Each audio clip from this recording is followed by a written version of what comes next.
awal film diperlihatkan tentang masa depan, di mana matahari bisa dibilang sudah sekarat. Sinarnya melemah, yang membuat suhu di bumi menjadi dingin.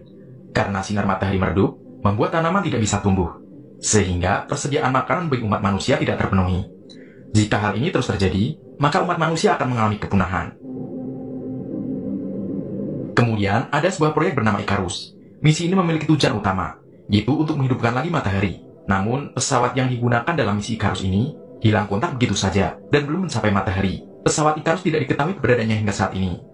Setelah 7 tahun kemudian, proyek Icarus kembali melakukan misi tersebut. Inilah proyek Icarus 2. Robert Capa sebagai ketua di sini, dan 7 kru yang lain berangkat dari bumi menuju tujuan utama mereka, yaitu matahari. Misi ini membawa bom dengan massa setara dengan Pulau Manhattan. Tujuan mereka adalah menciptakan bintang di antara bintang. Kapal ini berbentuk seperti payung. Di bagian depan ada bom yang sangat besar, dan kapal luar angkasa berisi 8 awak berada di bagian belakang dari bom tersebut. Bom yang dibawa oleh pesawat ini dibuat oleh kapal. Seorang dokter jiwa bernama Searle sedang berada di ruang observasi dan menikmati sinar matahari. Karena jarak mereka sudah hampir mencapai Merkurius, maka matahari terlihat sangat besar, dan sinarnya lebih terang daripada saat di bumi. Dengan memanfaatkan perisai matahari yang dimiliki oleh Icarus 2, Searle mencoba menikmati matahari dengan mengurangi kompresinya. Searle menjelaskan, dirinya saat itu seperti sedang bermandikan cahaya. Menurut Searle, hal ini sangat berguna untuk tes kejiwaan. Saat berada di ruangan makan, semua kru ngobrol tentang alat komunikasi. Nah, menurut info yang didapatkan, badai matahari yang akan terjadi kali ini akan lebih dahsyat dari sebelumnya yang sudah diperkirakan. Dan hal ini menyebabkan kurang dari 24 jam, mereka sudah tidak dapat mengirimkan informasi lagi ke bumi. Maka mereka terpaksa harus melanjutkan misi ini tanpa bantuan dari pusat kendali yang ada di bumi. Nah, beberapa waktu kemudian, terjadi perkelahian antara Capa dan Mes.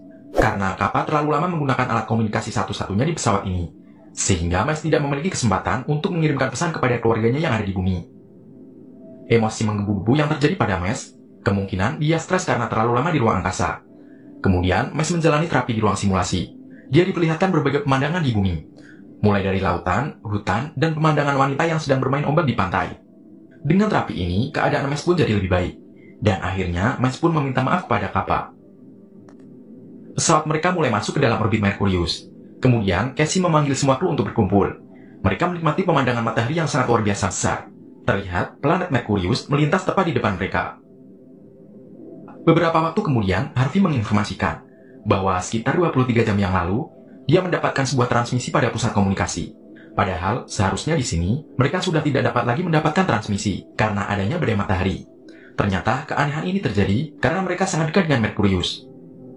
Karena Merkurius banyak mengandung logam, maka secara tidak langsung, Merkurius menjadi seperti antena alami, sehingga transmisi masih dapat masuk ke Icarus 2. Menurut Harvey, transmisi ini berasal dari Icarus 1. Hal ini menjadikan semua kru bingung. Bagaimana mungkin setelah hilang selama 7 tahun, Icarus 1 dapat kembali dan mengirimkan transmisi ke Icarus 2? Semua pendapat dari masing-masing kru mereka utarakan untuk menjelaskan semua kemungkinan dari peristiwa ini. Lalu, Time mencoba memprediksi lokasi dari Icarus 1 ini. Ide untuk menghampiri Icarus 1 tiba-tiba muncul, karena mereka butuh alat cadangan untuk berjaga-jaga, seandainya mereka mengalami kegagalan. Kemudian juga mengumpulkan bahan makanan yang tersisa, dan tumbuh-tumbuhan untuk mendaur ulang oksigen. Mes langsung menolak usulan itu, dan meminta Kaneda sebagai kapten untuk mendukungnya. Namun Kaneda memutuskan keputusan ini kepada Capa, karena dialah yang paling memahami dan paling ahli dalam misi ini. Lalu, Capa menggunakan perhitungan matematis artificial intelligence pada pesawat ini, untuk memprediksi tingkat keberhasilan misi mereka. Dan akhirnya Capa memutuskan untuk menghampiri Icarus 1. Saat pesawat meninggalkan orbit Merkurius, alarm tiba-tiba berbunyi. Nah, ternyata terjadi kerusakan akibat kelalaian yang dilakukan oleh Tribe, sehingga memaksa mereka harus keluar dari pesawat Icarus untuk memperbaiki kerusakan. Karena Kaneda kapten dari misi ini, maka Kaneda menawarkan diri untuk keluar dari pesawat guna memperbaiki kerusakan ini, dan untuk memperbaikinya butuh 1 orang lagi. Di sini Capa yang akan menemani Kaneda memperbaiki kerusakan ini. Mereka menggunakan pakaian khusus untuk keluar memperbaiki panel hidrolik Icarus. Sementara itu, Casey sebagai pilot mengambil alih kendali pesawat secara manual untuk mengubah arah perisai Icarus agar menutupi Kaneda dan Capa dari sinar badai matahari. Awalnya perbaikan ini berjalan dengan lancar. Namun, seperti yang sudah dikatakan Harvey sebelumnya, mengubah sudut perisai akan beresiko merusak beberapa bagian pesawat. Dan ternyata benar, ruang oksigen yang terdapat banyak tanaman dalam pesawat ini mengalami kebocoran, sehingga membuat ruangan ini terbakar. Untuk memperbaiki panel yang rusak, Kaneda harus mengorbankan diri saat perisai dikembalikan posisinya seperti semula. Sementara Kappa diperintahkan oleh Kaneda untuk kembali ke dalam Icarus. Kaneda pun tewas dalam kejadian ini. Sehingga Harvey kini menggantikan Kaneda sebagai kapten dari Icarus. Nah, setelah memeriksa keadaan pesawat ini, Harvey menemukan masalah besar dalam pesawat ini, yaitu persediaan oksigen menipis. Sehingga kini mereka tidak punya pilihan lain selain menemukan Icarus 1 untuk mendapatkan cadangan oksigen dan cadangan makanan dari Icarus 1. Setelah mereka melanjutkan perjalanan, akhirnya mereka menemukan Icarus 1. Mereka bersiap untuk membajak Icarus 1. Kappa, Mes, kemudian Harvey, dan Sir memeriksa kapal Icarus 1. Dan mereka menemukan seluruh ruangan di dalam Icarus 1 tertutup oleh abu. Di dalam kapal ini, Mes menemukan rekaman video aneh dari Pinbacker, yang mana dia merupakan kapten dari Icarus 1. Di video tersebut, Pinbacker mengatakan hal-hal yang aneh. Di antaranya, yaitu umat manusia tidak boleh melawan kehendak Tuhan. Sementara itu, di ruangan observasi Icarus 1, mereka menemukan kru Icarus 1 yang sudah berubah menjadi abu.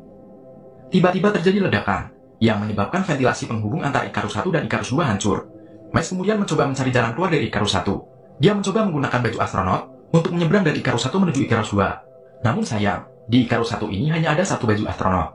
Karena Kappa satu-satunya orang yang sepenuhnya memahami misi ini, dan hanya dia yang mengetahui cara kerja dari bom penghancur bintang, maka mereka memutuskan bahwa Kappa yang akan memakai baju astronot ini, dan kembali ke Icarus 2. Kappa pun segera menyeberang. Namun, di sini harus ada satu orang yang harus membukakan pintu ruang ventilasi secara manual, dikarenakan sistem pada Icarus 1 sudah matot, dan yang tinggal di sini adalah Sir.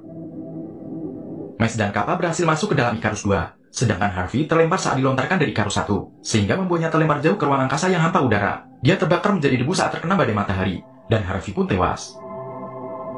Icarus 2 akan meninggalkan Icarus 1, namun Sir masih berada di Icarus 1, karena dia tidak dapat kembali ke Icarus 2. Dia kemudian memutuskan untuk mengakhiri hidupnya dengan cara menikmati pemandangan matahari di ruang observasi Icarus 1. Kru yang tersisa di Icarus 2 berdiskusi tentang ruang ventilasi Icarus 1 yang terlepas. Mes mencurigai ada yang menyapu tase kejadian ini. Setiap kru menjelaskan alasan mereka masing-masing, dan mereka mencurigai bahwa Trey sudah terkena gangguan jiwa, sehingga menyabotase ruangan ventilasi tadi. Cory kemudian menjelaskan bahwa jika Trey mati, maka mereka akan cukup oksigen untuk mencapai ke titik tujuan misi ini. Akhirnya, keempat orang kru ini sepakat harus mengorbankan Ray demi keberhasilan misi Icarus. Nah, udah kayak Among Us kan, bro?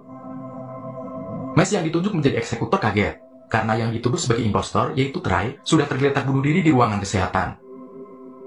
Setelah beberapa hari, Icarus menginformasikan bahwa kapal luar angkasa ini tidak akan cukup oksigen untuk mencapai ke tujuan utama mereka, karena masih ada 5 orang di dalam kapal ini. Padahal, seharusnya hanya ada 4 kru tersisa di kapal ini. Icarus mendeteksi ada satu orang penumpang tak dikenal di ruang observasi.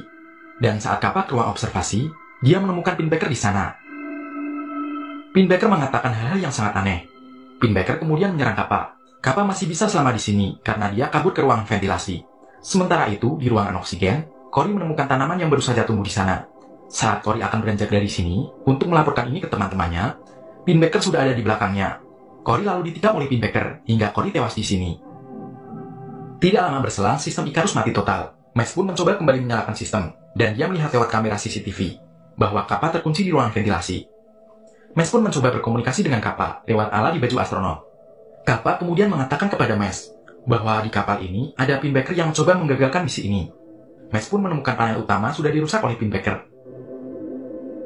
Mes kemudian menyuruh Kappa untuk mengaktifkan bom secara manual, karena untuk saat ini sistem Icarus belum pulih.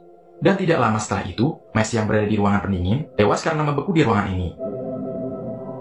Kappa akhirnya dapat keluar dari ruangan ventilasi. Dia kemudian memisahkan bom dengan kapal Icarus, sehingga Kappa dapat mengaktifkan pendorongnya, agar bisa lebih dekat dengan matahari.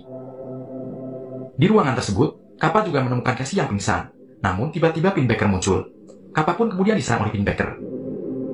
Casey yang sudah sadar, mencoba menyelamatkan Kappa dari cengkraman Pinbacker. Setelah lolos dari Pinbacker, Kappa langsung menuju ke ruangan kendali. Dan saat muatan bom sudah sangat dekat dengan matahari, Kappa berhasil mengaktifkan bom tersebut. Dan misi dari Icarus 2 pun sukses. Matahari pun dapat bersinar lebih terang kembali. Di scene selanjutnya diperlihatkan bahwa sinar matahari kembali menyinari bumi yang sudah membeku. Dan manusia pun dapat terselamatkan oleh misi Icarus 2. Kemudian, film pun tamat.